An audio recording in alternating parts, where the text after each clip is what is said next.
ప్రపంచ ప్రఖ్యాత చార్ధామ్ దర్శనం కోసం లక్షలాది మంది భక్తులు ఎదురు చూస్తున్నారు. దేశం నలుమూలల నుంచే కాక ఈ ఆలయాల సందర్శన కోసం విదేశాల నుంచి కూడా భక్తులు పెద్ద ఎత్తున తరలి వస్తూ ఉంటారు. ఇప్పటికే చాలా మంది యాత్రికులు ట్రావెల్స్, రైళ్లు, విమానాల కూడా టికెట్లు బుక్ చేసుకుంటున్నారు. ఈ నేపథ్యంలో చార్ధామ్కు సంబంధించి యాత్రికులకు అక్కడి ప్రభుత్వం శుభవార్త చెప్పింది. 2026లో చార్ధామ్ యాత్ర గత సంవత్సరం కంటే 11 రోజులు ముందుగానే ప్రారంభమవుతోంది.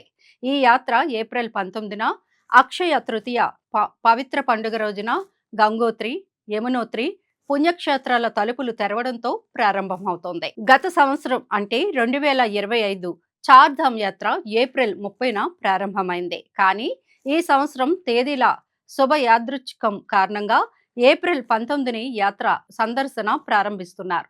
ప్రయాణ సమయం పెరగడం వల్ల దేశం, ప్రపంచం నలుమూలల నుంచి వచ్చే యాత్రికులకు దర్శనం కోసం ఎక్కువ సమయం లభించనుంది. అంతేగాక స్థానిక హోటళ్ల యజమానులు, టాక్సీ ఆపరేటర్లు, వ్యాపారవేత్తలకు మంచి లాభాలను తీసుకురానుంది. ఈ అదనపు సమయం పర్యాటక వ్యాపారాన్ని గణనీయంగా పెంచుతుందని స్థానికులు చెబుతున్నారు. అక్షయ తృతీయ రోజే ఎందుకు?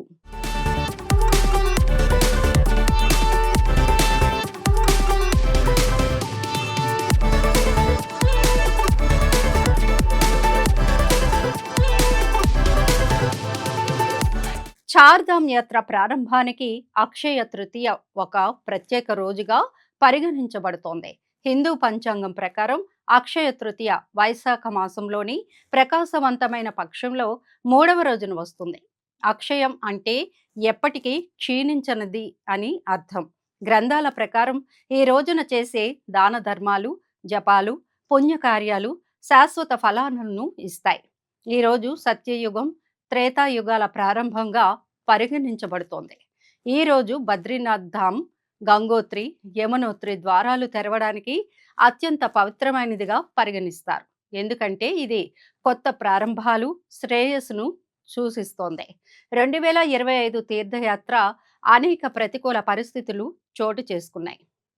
సరిహద్దులో ఉద్రిక్తలు, తదనంతరం ధరాలిలో ప్రకృతి వైపరీత్యాలు యాత్రికులకు ఆటంకం కలిగించాయి.